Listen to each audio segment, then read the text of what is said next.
in the cardiology. So there, hello. So congenital heart disease. The question is that what is the difference between the congenital heart disease? Tonsils and we will discuss about that. So before going to discuss congenital heart disease here, I want to define what is a congenital heart disease. An abnormality in the cardiocirculatory structure or function that is present at the birth, even if it is discovered much later, usually results from the altered embryonic development of a normal structure or a failure of such a structure, progress beyond an early stage of embryonic or fetal.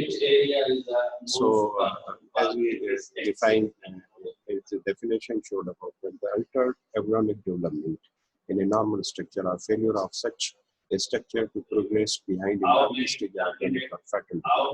So, the incidence of the congenital heart disease is 0.8% of the live births are complicated by the cardiovascular malformations. So, here, conditions that is congenital heart disease. There are two types of the congenital heart disease. One is the cyanotic congenital heart disease, and other one is the acyanotic congenital heart disease. So here I want both discussed here. The anomalous pulmonary venous drainage or partial or total pulmonary venous drainage. Normally, what happens? There are four pulmonary veins. They are opens into the left atrium, but the two more pulmonary veins, when all four pulmonary veins drain through the right atrium, despite of a abnormally, normally they are drained into the left atrium. So they abnormally drain into the right atrium. So in a superior vena cava or a coronary sinus. So what we called it about that is anomalous pulmonary venous drainage. With a total of four veins they are drainage into the right atrium is called total pulmonary anomalous pulmonary venous drainage, or partial when there is a two or one they are drained into the right atrium abnormally. The AV canal defects.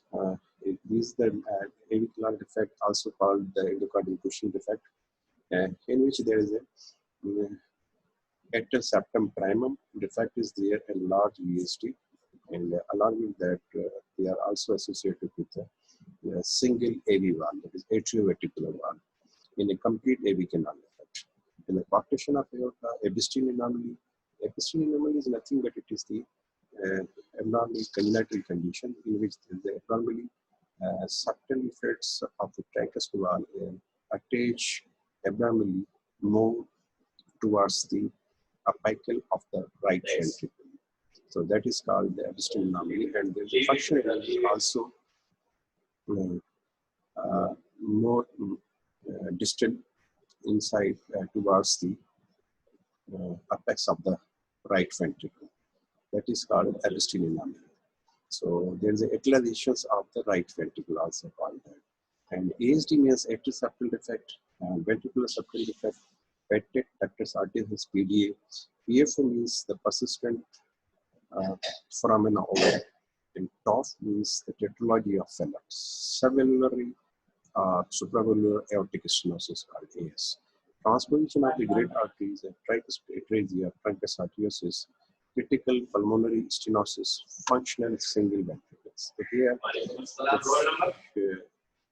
the cyanotic conditions are they are start from the 40. 40 means tetralogy of Fallot, transposition of great arteries, tricuspid atresia, truncus arteriosus, even the functional single ventricle and epistil anomaly. These are the cyanotic heart disease, what we call cyanotic heart disease. Acyanotic heart disease, in which there is the AV canal defect, partition of aorta, AST, VST, PDA, PFO, TOF, supravalvular, subvalvular AS, and pulmonary stenosis.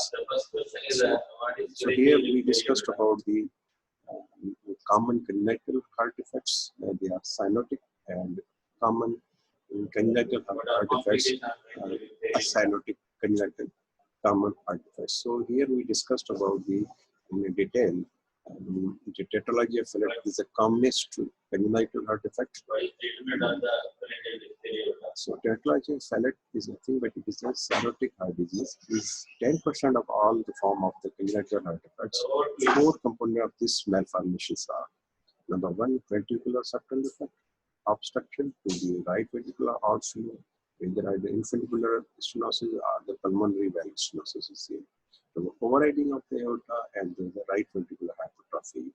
There are 4 components of the tetralogy of the Fallot. So here I am showing the pic, one of the diagram that showed the tetralogy of Fallot, how that occurs. So here you see the LV is there. My arrow, I think showing you the LV left ventricle and the right ventricle. The enlarge is the right ventricle is there, and this is the interventricular septum. Here the interventricular septum is defective. So there's no interventricular septum. There's a connection between the LV and RV through the this defective ventricular septum called VST, ventricular septum. So here you see that this is the aorta and this is the aortic valve. So this is the aortic valve. Normally this aortic valve is the aorta which arises from the left ventricle. But here what happens when there is a ventricular septal defect is here. So that is why the patient having an overriding of the aorta. Overriding aorta means the less than 50% of the orifice of the aorta, this aortic valve, is directed towards the, originated from the, we are taking the blood from the right ventricle. And again, more than 50%, if this opening or the origin of the aorta or the root of the aorta, they are directed towards the RV is called double outlets. So here the overriding aorta means that 40% of the orifice or the origin of the aortic root is directed towards the RV. It means less than 50%. The more than 50% means it is double outlets, RV, right ventricular double outlets. So here I am showing that this one is the infundibulum. There is this infundibulum hypertrophy is there, stenosis, and then this is the pulmonary valve. This is the pulmonary. What is the difference between RL polyp and so this is the pulmonary valve, and this pulmonary valve is showing that is the stenotic kilos is here. Then this is the male pulmonary artery, and this is the LPA that is called left pulmonary artery, and the RPA, right pulmonary artery is going to the right lung, and this is the LPA, left pulmonary artery goes into the left ventricle, left pulmonary lung, left lung. So here I want to discuss what happens when there is a cyanosis occurs. Why cyanosis occurs? Because the blood from the RV is also entered into the aorta and mixed with the oxygenated blood. So that is why the patient, if the saturation is less than 80, the patient becomes cyanotic. It depends upon the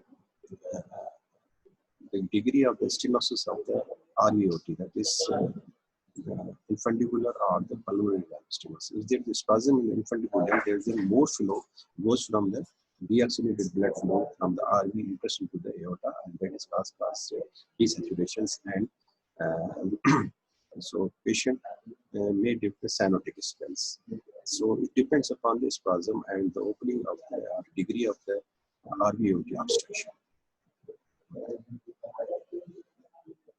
So again, here what is the clinical manifestation? Clinical manifestation, how the patient manifests of the tetralogy of Fallot. So most children with the tetralogy of Fallot are cyanotic from the birth or develop the cyanosis before age of the 1 year.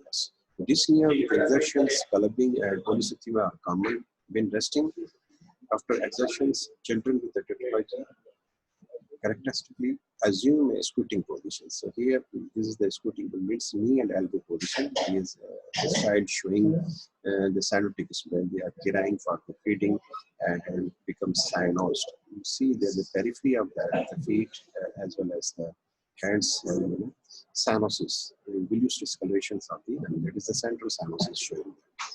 So, swell of the intense cyanosis related with sudden increase in the veno-arterial shunting and reduction in the pulmonary blood flow are characterized by the hyperemia and increased cyanosis.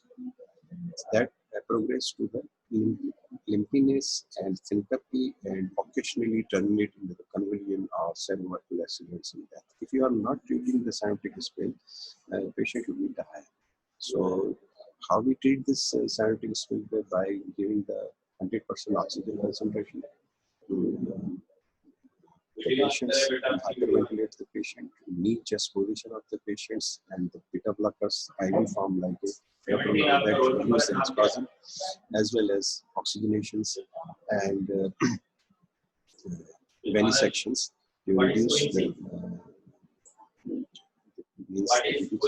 venesection. Why we are doing? Because when patients who have suffered from the cyanosis having a polycythemia, so that causes hyperviscosity, and this hyperviscosity also leads to cyanosis and certain other complications. That is why the patients who having suffered from the cyanotic spells, oxygenations, and even the laryngeal saline to reduce the hyperviscosity, IV we using the morphine also. That also the pulmonary vasculature relaxations. So that is why increase to blood flow of that, and as well as to reduce the spasm of the infant by giving the IV form of the propiconol, this beta blockers, oral form, that is intra. So here the physical examinations of the tetralogy, the patient may present the cyanosis, developing right ventricular impress, right heel is there, systolic fill along with the left sternal border, and as well as the early systolic ejection sound, that is the RVOT sound, our RVOT stenosis sound. Investigation, when the investigations we do the ECG as well as the X-ray chest and echocardiogram and cardiac catheterizations, as well as cardiac MRI, cardiac CT. So here, initially, the ECG of this patient that will suffer from the cough, present here the right ventricular hypertrophy. How do we say that the right ventricular hypertrophy? You see the V1, the R1 is greater than S wave. Normally, this S wave is greater than R1 and V1. So there is a right axis deviation, extreme right axis deviation is there. That is in the lead one. Then normally the R wave is greater than S wave. But here the S wave is greater than the R wave, as well as in the AVL. Then normally the R wave is greater than S wave. But here you see that the R wave, right, extreme right axis deviation is there. In the lead one, AVL negative, as well as the V1 is the positive. So all these criteria meeting the right ventricular hypertrophy. In the X-ray chest, the normal size good-shaped heart with the forming of the right ventricular diminished pulmonary vascular margins. Here I want to show how the good shape that the patient will suffer from the cough. Normally, what happens? This apex is not reverted just like in a left dome of the diagram. Normally, is just like sleeping on the left dome of the diagram. But here you see that there is a apex of that. The apex of the heart is everted and towards the left shoulder. So it means this patient having an RV hypertrophy is there. So RV enlargement hypertrophy is there, and also here the pulmonary there. So due to the pulmonary stenosis, that is why they are not told convexity is the absent, but it is the convexity develops. Concavity develops. So that is why the patient developed the cardiac shadows on the X-ray chest is the boot shape. And here you see there is a oligemic lung. Oligemia means the decrease or poor pulmonary vasculatures or pulmonary blood flow. So here the blackish shadow of the both lung parenchyma on both sides of the lungs you see here due to the RVOT obstruction.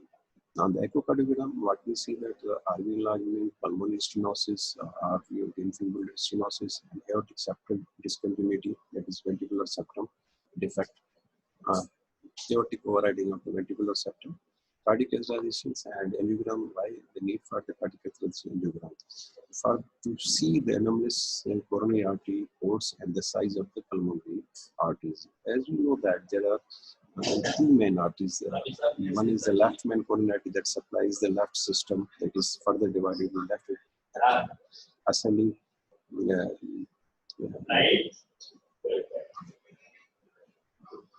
left anterior descending artery and the LED that is called, and the left circumflex artery. These are both branches of the left main, which arise from the left coronary sinus, and the right coronary artery that arises from normally right coronary sinus. They further divided into the marginal branches of the PD that is called posterior descending arteries.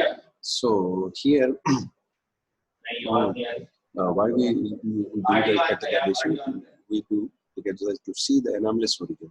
Normally, that occurs, but abnormally in the 5% patients who suffer from the TOF and going for the surgery. Before surgery, we are going to see the anomalous origin of the coronary arteries, like a left interdescending artery directly arise from the right coronary artery. That passes through the infundibulum because we surgically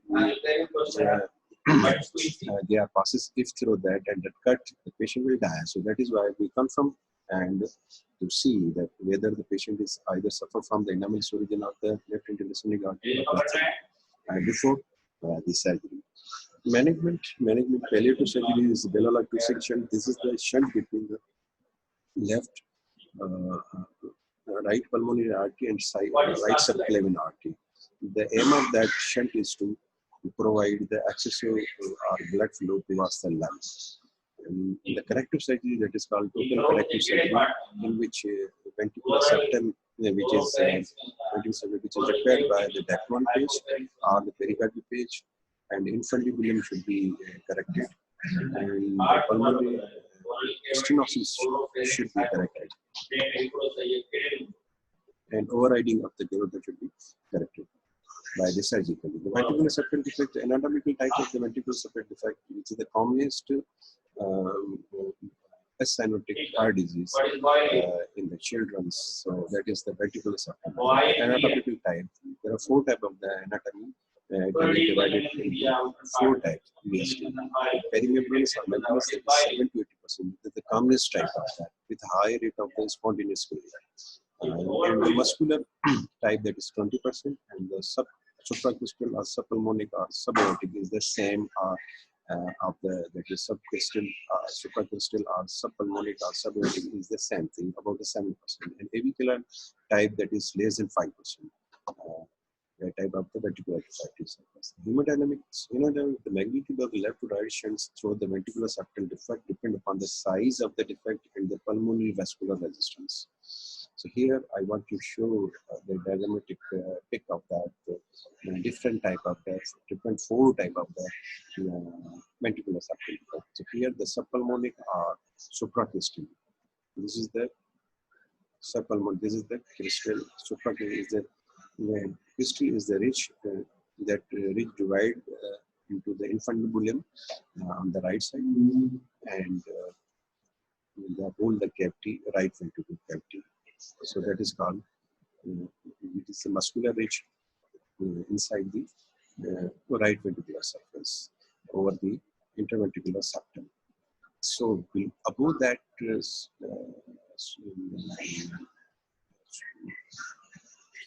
terminus, the ridge is called supracrystal, also subpulmonary or subaortic type of the ventricular septum, which is about the 7%. And the perimembranous is perimembranous and the membranous is the 2 portion of ventricular septum. One is the muscular, and a small portion, that is 1/3 of that total of the interventricular septum.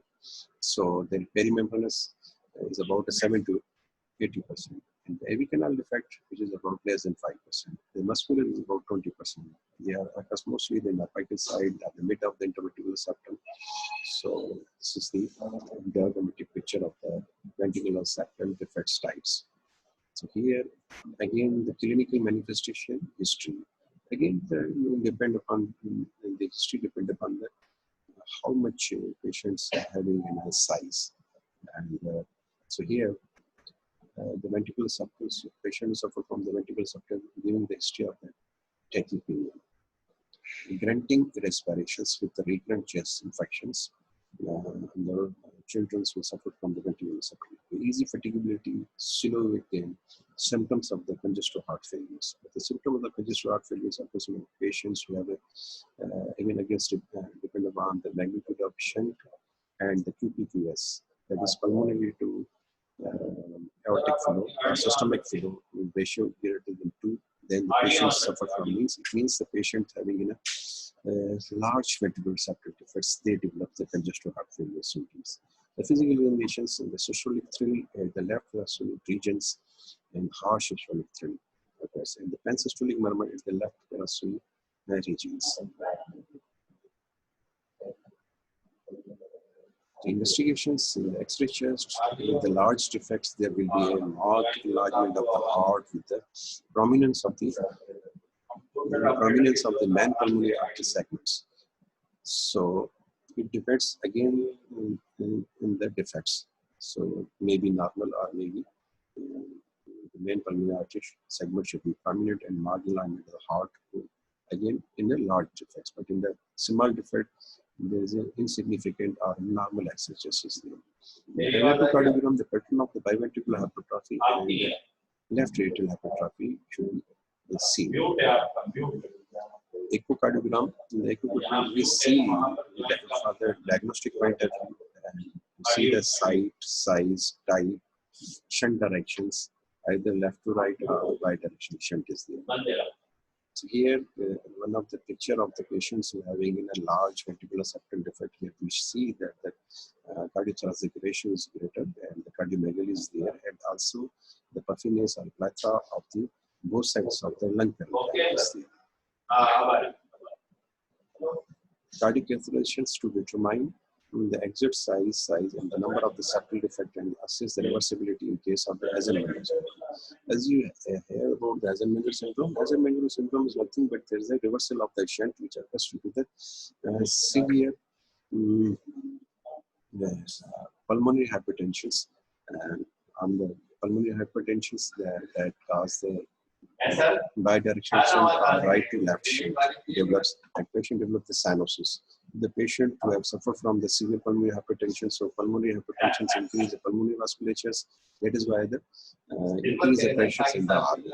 So in the RV, in the pulmonary artery, so that is why they are equalized on the left-sided pressures. Normally, the right-sided pressures in the RV is low as compared to LV. So if they increase the pulmonary hypertension occurs, the back pressures develop, and these back pressures develops, the RV pressures also develop, and that will lead to bidirectional shunt or the right to left shunt.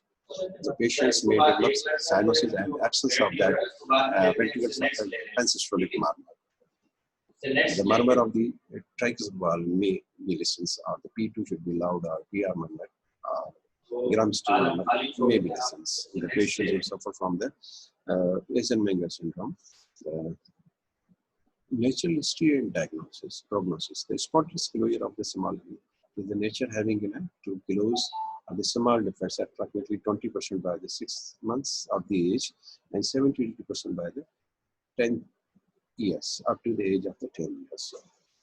Incidence about 1,000 live births, and congestive heart failure is a threatening and almost inevitable complication of the large ventricles. Always remember, the congestive heart failure occurs in a large ventricles, but not in small. So in the management, we treat the patients who have suffered from the large ventricles and having sign and symptom of the congestive heart failure. So medically manage the anti-failure treatment like ACE inhibitors, angiotensin enzyme inhibitors like a captopril, enalapril, can be used. In the diuretics like the Lasix, the spironolide and lazuride should be used, and digoxin, digitalis should be used. And the surgical closure of the by the Dacron page is the definite treatment of the ventricular septal defect with the patient having no Eisenmenger signs or the severe pulmonary hypertension is there, or there is a reversible effect of that Eisenmenger with the reversibility of the pulmonary vasculatures. Patent ductus arteriosus. It's also called the PDA. It is persistent patency of the vessels that normally connect the main pulmonary artery in the aortic arch. So in the fetal life, what happens? They are blood from the oxygenated blood moves from the mother to the fetus, and they feed the patient and give the oxygenation through that ligamentum in this ductus arteriosus. That becomes after birth, ductus arteriosus usually grows within 2 to 3 weeks after birth and becomes a ligamental heterosis.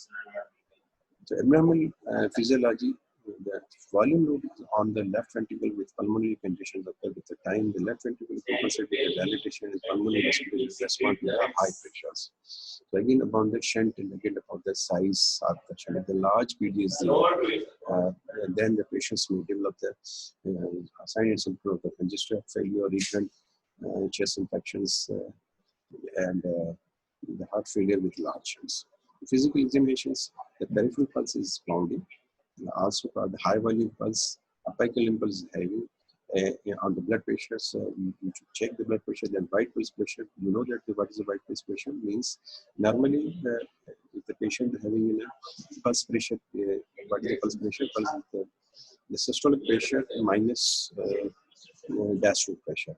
So normally the pulse pressure is the 40. If the patient having in a systolic blood pressure 120, and by the 80 diastolic pressure is 80. So here what happens if the patient having in a peripheral pulse is pounding and the large PD and the patients develop the water hammer pulse also and wild pulse pressure. The apical impulse is giving type machinery murmur, that is continuous murmur. Which occurs, what is a continuous murmur or machinery murmur means continuous in the systole as well as in the diastole. They overlap the second heart sounds. And at the left upper stomacher, just below to the middle border of that, just below the clavicle, you can listen about the continuous machinery murmurs. Those patients suffer from the PDA. On the investigations, X-ray chest, these is non-specific investigations. So with the large shunt to left atrium and left ventricles are the large increased pulmonary artery flow parallel with the magnitude of shunt. So it again depends upon the shunt. If the large shunt is there, there is a chances of to develop the pulmonary hypertension as well as the sign and symptom of the heart failure as well as the LA and LV enlargement. So in electrocardiogram, left atrial enlargement, left ventricular hypertrophy, we have seen in the nose patient to have suffered from the large palpitation, large PD with large shunting. On the echocardiogram is the diagnostic test, in which the small shunt can be detected by the color Doppler imaging, while a large test can be realized with the two-dimensional echocardiogram.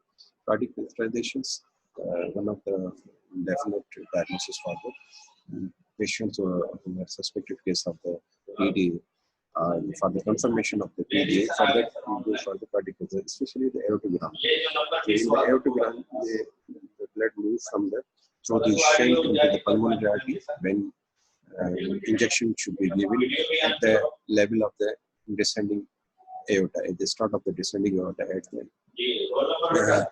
level of the duct.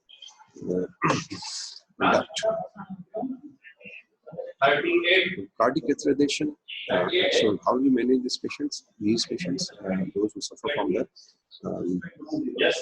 PDA or patent extracarditis. The medical management, the Ebola syndrome prevention, because the patient, I want to hear, so those patients who have Ebola syndrome, when the mother having a and who is pregnant and may having a chances to develop the PDA, and those having a premature birth or body weight which is less than 1500 milligram, that is 1.5 kg, less than 1.5, there's more chances to develop the PDA. And the patient give the birth to the high altitude, just like in Pakistan, the northern areas, in the high altitude, there's a low oxygen concentration is there. That is the chances to develop. The patients who give birth, the baby may be having a PD. So treatment of the heart failure, pharmacological failure of the doctors in the premature infant using the inhibitor of the prostaglandin synthesis. So inhibitor of the prostaglandin synthesis, like indomethacin or aspirin should be given. Normally, what happens when the patient is in a neonatal life, in fetal lives, what happens? The prostaglandins which are released from the placenta of the mother of that baby, and that maintain the ductus arteriosus. Is the blood if the baby delivered, what happens is the spontaneous clear of that ductus arteriosus within 24 hours, physiologically 48 hours to 24 hours. But anatomically, they take the 2 to 3 weeks. So when baby deliver with the PDA and premature infants, you should use the indomethacin.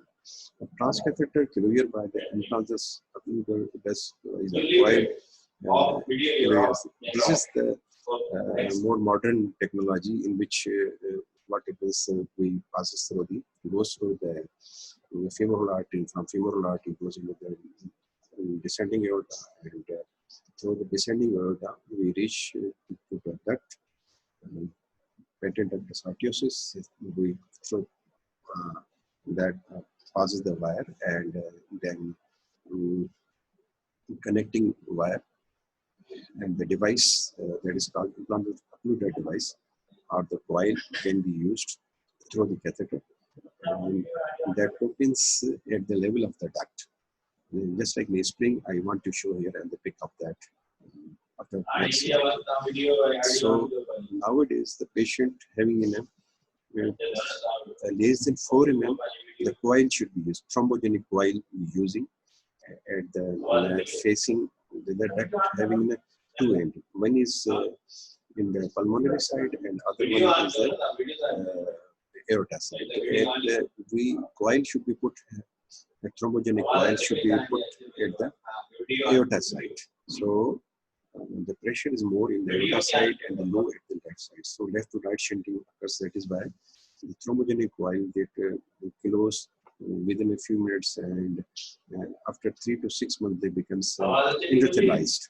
So they are totally closed the while percutaneously, and the device will be used in those patients who have having a 4 to 8 mm size of the PDA. And more than 8 mm, the surgical clear by the ligation arterioles. So surgically closed on those patients who having a large size of that occluders.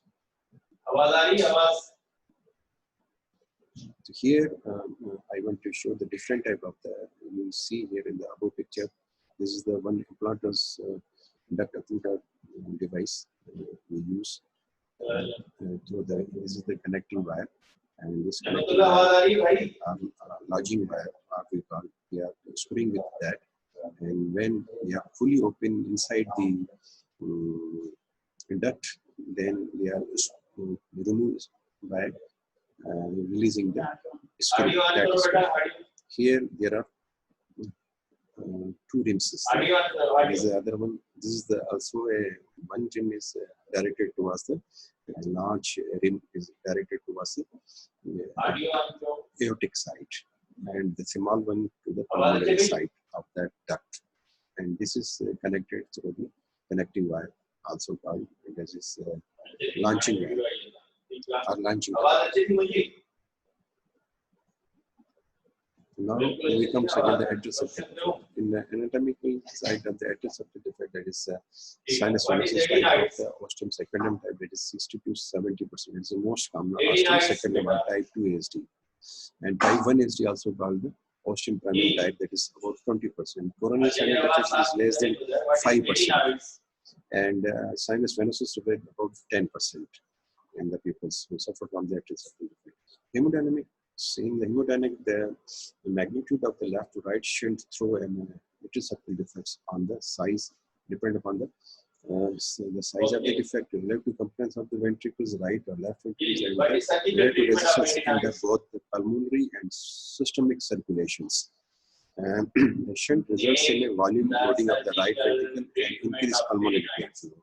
So depend upon the shunt. If the large shunt is there, the right atrium and right ventricle become enlarged, as well as also pulmonary hypertension may develop. Clinical findings: easy fatigability and exertional dyspnea and recurrent chest infection are the usual symptoms. In the physical signs, the right ventricular pressure impulse are right ventricular pressure is there on palpations. Loud or normal first heart sound or P2 may be palpable. Mid-systolic pulmonary ejection murmur is there. Split of the second heart sound and it is fixed. The second heart sound become split and fixed. Mid-diastolic murmur at left lower stool bottom with a large shield. The patient, they have mid-diastolic murmur. Why this mid-diastolic murmur is when the excessive blood flow moves from the atrial wall, they produce it is valves, and then it is valves cause at the mid of the diastole what they cause, they develop the stenosis. That is called mid-diastolic murmur. That is functional murmur, the philomurmurs. Investigations: electrocardiogram, the right axis deviation, right ventricular hypertrophy in RSR and RS. Here I want to say you the purpose that those who are having ASD2 or ASD secondum is there, right axis deviation, and there is a RSR pattern given. While in the left ventricular deviation, left axis deviation and RSR pattern in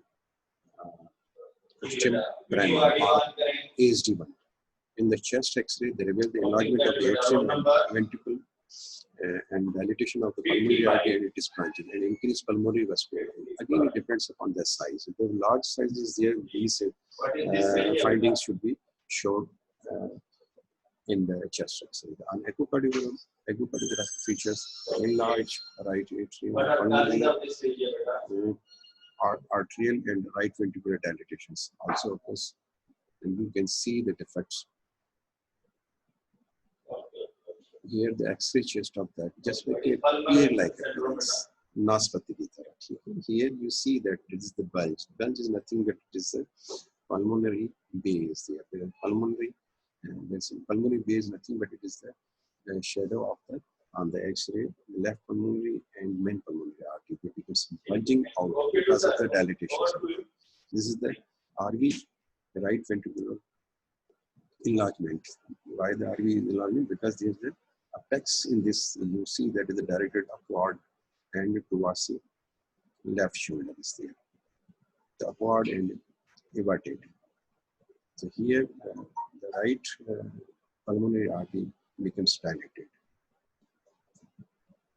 And also pulmonary condition is there. The cardiac catheterization also see confirmation for the ASD. How do we manage it? Medically manage. Medically, we give the diuretics, vegetables also. While the surgical failure and transcatheter failure by the blood septal approved devices. So always you remember those patients having more than 40 mm. ASD means largest in size of that, they are surgically closed. While the less than 40 up to the 30 mm, 36 mm, but it depends upon the rim of that septal defect. So here I want to show you that it is in terms of defect, in terms of device that used to cause the occlusion of that fatal septal defect. So here, this is the left disc which is directed towards the left atrium, and the right is directed towards the right atrium. And in plazas, this rim is lodged within the rim of the margin of the atrial septal defect. Here, there are different types of that. So here you see that the right atrium, left atrium is here. We goes through the femoral vein, from femoral vein to inferior vein, from inferior vein to right atrium, from right atrium passes through the left atrium by crossing the defect, atrial septal defect. And here you see that the large rim is there on the left side,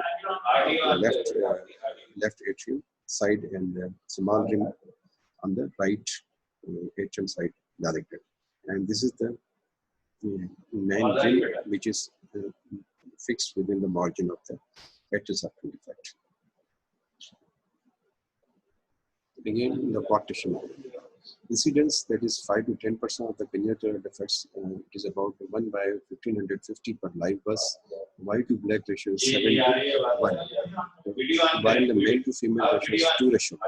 The cases may be sporadic autosomal dominant. Anatomy, usually the narrowing is just distal to the origin of the left subclavian artery. Here, we are distal to the origin of the left subclavian. This is the ascending aorta, aortic wall is there. This is the left main aortic, left main coronary artery. This is right pulmonary artery. Arise from the coronary sinus, right pulmonary sinus.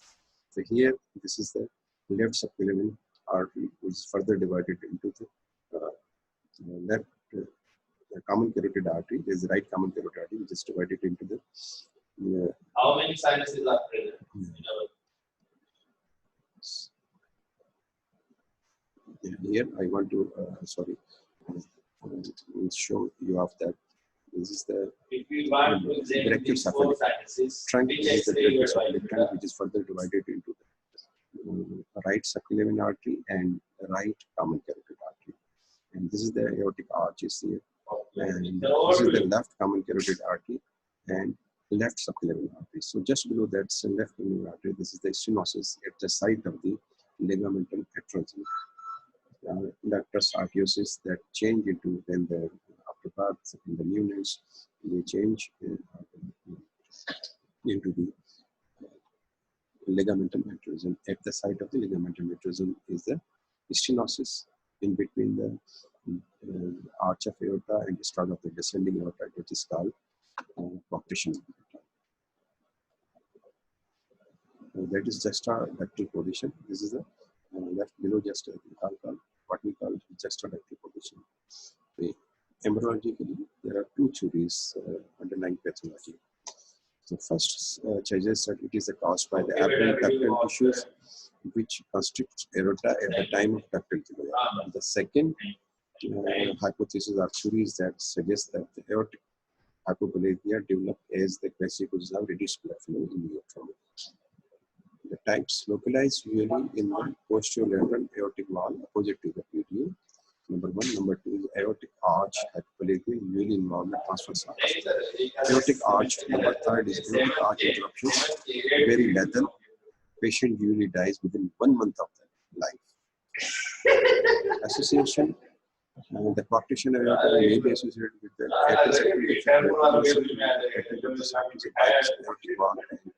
hemangiomas, intraocular aneurysm at the base of the basal arteries of the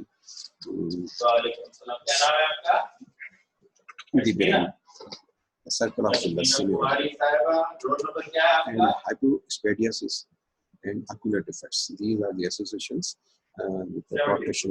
Clinical features: patient may develop present with the headache, nosebleed, cold, asthmatic, leg weakness, claudications with exertions, angina, or with the symptoms of the heart failure.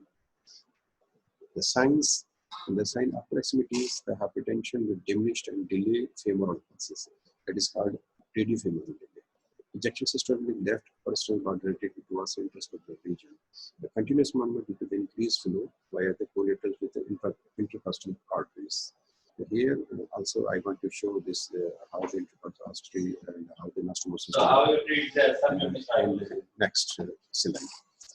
Prop screw atrocity of the retinal arteries on fundus in the retina. This is a view of intercostal collaterals in the partition of aorta. So here you see that this is the arch of aorta with the brachiocephalic trunk further divided into the right subclavian artery, and over here that is the right common carotid artery. This is the left common carotid artery. This is the left subclavian artery. We are continuous to the axillary artery. So here you see descending aorta. At the site of descending aorta, we have to see the partition of aorta, and descending aorta give the intercostal arteries branches. These intercostal first, second, third intercostal arteries they join together with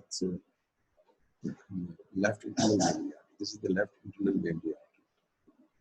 So lima, what we call as lemma. Get a video In the lemma and descending aorta, they make the collateral circulation. That is why around the scapula, she was missing about continuously on the left side of the chest.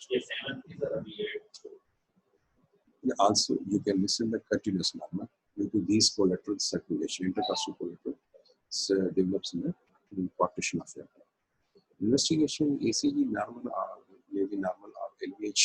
We have the left ventricular with non-standing hypertension is there. X-ray chest, cardiomegaly, you can see dilated ascending aorta, rib notching is there. Here's class 3 are inverted E signs, pathognomonic due to the dilatation of the left circulating artery above the partition aorta and posterior dilatation of the aorta below the partition. So this is the rib notching. These are the rib notching. So you see in the right side the pick of the red arrows here. You see on this side, just the lower part of the ribs, you see that is the option of the that lower part of the ribs of the patient on the left side. So why the surface? Because of the here there's collateral circulation still not, and there's a dilatation of that arteries, excessive blood flow. This causes a reduction of the lower part of the ribs. That is called rib notching. So here figure 3. Figure 3 now, above the partition there is a dilatation of the subclavian artery, and below that dilatations there is a dilatation of the descending aorta. That is why this big inverted E or the classic classic 3, just like 3 in Excel chest. On echo, this is the one of the diagnostic tests in which they localize the site, assess the LV pressure gradient and LV size and descending aorta size associated with MRI. One of the also the diagnostic tests for us while making a decision making regarding the surgery or death is treatment option. So here now we are done the medical management and surgical. So here the medical management is that to control the hypertension by giving the beta blockers like in atrial and bispal or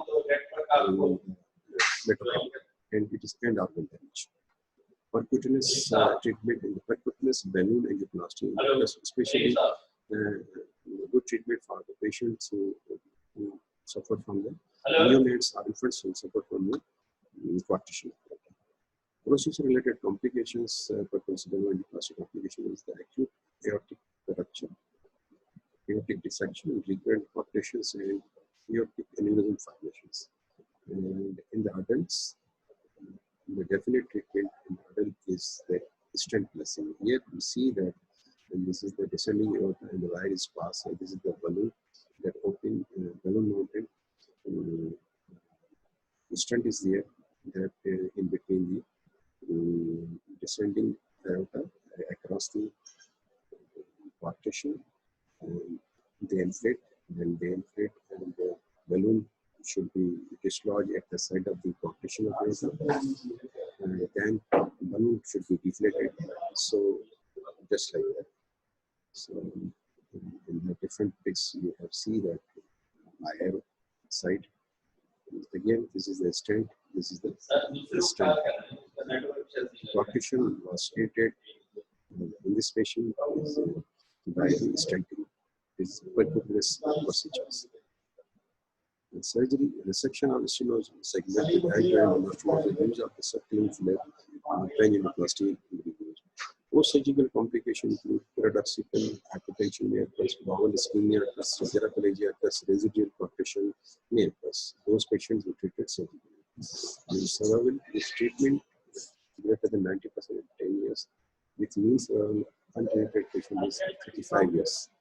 Follow-up, lifelong follow-up after the diagnosis and treatment, especially post-repaired patient with serial echo or CT/MRI for the aortic complications. So always remember the patient who suffer from the partition aorta, they are not cured. They are only treated, it's not cured.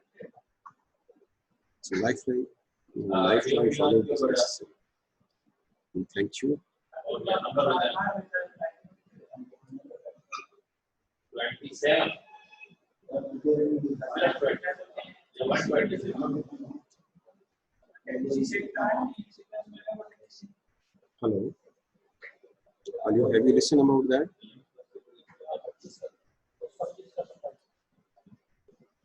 Hello.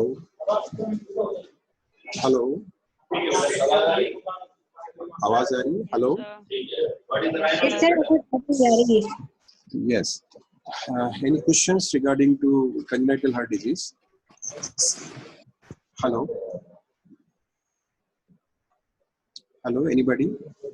You have any questions? Hello. No, sir. No question. Anyone? Are you understand the whole topic or nothing? Hello. Hello.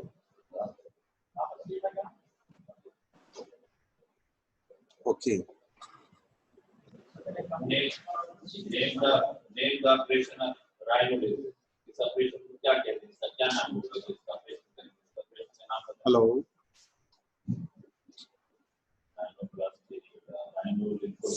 Okay. Thank you. Thank you. You haven't no any questions. Okay. Thank you.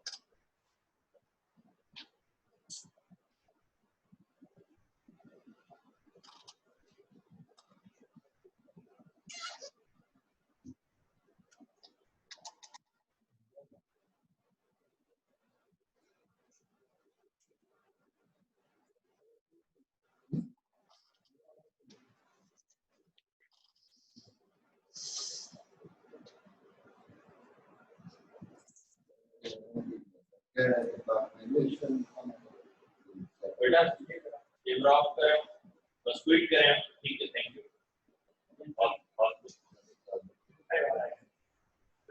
तो पहले ना 25 मोहम्मद सलीम को Hello. Contact नहीं हो रहा Right. Mohammed Ali is here. Mohammed Ali is here. कहाँ करे भी लो? यही आई है.